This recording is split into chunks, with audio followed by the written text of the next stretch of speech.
আজকে ঝিঙে দিয়ে এমন একটা রেসিপি বানাবো বন্ধুরা, তোমাদের কিন্তু মুখে লেগে থাকবে একদম। এই রেসিপিটা ভাতের সাথে হলে কিন্তু গরম ভাত এক থালা নিমেষেই শেষ হয়ে যাবে, এতটাই সুস্বাদু রেসিপি। আর বন্ধুরা, এমন কোনো বাঙালি নেই যারা কিনা এই রেসিপিটা পছন্দ করে না। সবাই কিন্তু এই রেসিপিটা খুবই পছন্দ করবে। গরম ভাতের সাথে একদম বন্ধুরা হয়ে গেলে এটা জমে যাবে পুরো। শেষ পর্যন্ত দেখতে থাকো, ভালো লাগলে চ্যানেলটা সাবস্ক্রাইব করবে। এই দেখো, প্রথমে আমি ঝিঙে নিয়ে নিয়েছি।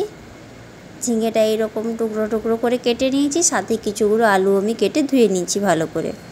এরপর দেখো, কড়াইতে তেল বসিয়ে দিলাম, দিয়ে দিলাম একটু পাঁচফোড়ন। এরপর কেটে রাখা ঝিঙেটা আমি এর মধ্যে দিয়ে দিলাম। এই দেখো, আলুগুলোও দিয়ে দিলাম। এরপর এটাকে কিছুক্ষণ আমি নাড়াচাড়া করব। এই দেখো বন্ধুরা, এরকম কিছুক্ষণ নাড়াচাড়া করতে হবে। কিছুক্ষণ পর দেখা যাবে ঝিঙের যে নিজস্ব জলটা থাকে সেটা কিন্তু বেরিয়ে আসবে। ঝিঙে থেকে কিন্তু প্রচুর জল বেরোবে, ততক্ষণ কিন্তু নাড়াচাড়া করতেই হবে। তোমরা চাইলে ঢাকা দিয়েও রান্না করতে পারো। এই দেখো বন্ধুরা, কত জল বেরিয়েছে ঝিঙের থেকে। মোটামুটি ভাজা হয়ে গেছে বন্ধুরা, ঝিঙের জলে অর্ধেক সেদ্ধ হয়ে গেছে। এরপর দেখো, এখানে আমি পোস্ত বাটা রেখেছিলাম, এটা আমি কাঁচা লঙ্কা দিয়ে বেটে নিয়েছিলাম, পোস্তটা এর মধ্যে দিয়ে দিলাম। এরপর এটাকে আমি কিছুক্ষণ ভেজে নেব।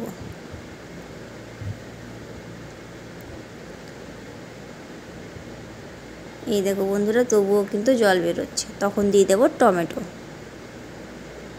দিয়ে দিলাম স্বাদ মতো নুন। লবণটা পরে দিলাম, নয়তো কিন্তু অনেক জল বেরিয়ে যেত আরও। ঝিঙার নিজস্বই খুব জল থাকে বন্ধুরা, আর এই নুনটা দিলে কিন্তু আবার জল বেরিয়ে যাবে। এই দেখো, মাখো মাখো হয়ে এসছে এটা। কিছুক্ষণ নাড়াচাড়া করে নেব আবারও। এই দেখো কত সুন্দর হয়ে গেছে বন্ধুরা। দেখো, ঝিঙেগুলো কিন্তু প্রত্যেকটা সেদ্ধ হয়ে গেছে। এই দেখো, এরপর এর মধ্যে আমি জল দিয়ে দিলাম। জল দিয়ে কিছুক্ষণ অপেক্ষা করব। অর্ধেকটা তো সেদ্ধ হয়েই গেছে, আরও কিছুক্ষণ অপেক্ষা করব যাতে বাকিটুকু সেদ্ধ হয়ে যায়। এই দেখো, জলটা পুরো ফুটে আসছে, এটা সেদ্ধ হোক। এই দেখো, আমি জলটা শুকনো হলে নামিয়ে নিয়েছি। দেখো বন্ধুরা, তৈরি হয়ে গেছে আমাদের আজকের রেসিপি ঝিঙে পোস্ত। কোনো বাঙালি নেই বন্ধুরা যারা কিন্তু এই রেসিপিটা পছন্দ করে না। প্রত্যেকটা বাঙালি কিন্তু এই রেসিপিটা খুবই পছন্দ করবে। তো বন্ধুরা, গরম ভাতের সাথে এই রেসিপিটা হলে কিন্তু পুরো দুপুরটা জমে যাবে। একবার বানিয়ে খেয়ে দেখো, কেমন হয়েছে সেটা কিন্তু জানাতে একদম ভুলবে না। কথা দিলাম সকলেরই ভালো লাগবে। ভিডিওটা ভালো লাগলে অবশ্যই একটা লাইক দেবে, আর এরকম আরও নতুন নতুন রেসিপি পাওয়ার জন্য কিন্তু আমার চ্যানেলটা অবশ্যই সাবস্ক্রাইব করে একটু পাশে থাকবে। সবাই খুব ভালো থেকো, সুস্থ থেকো, সাবধানে থেকো সবাই।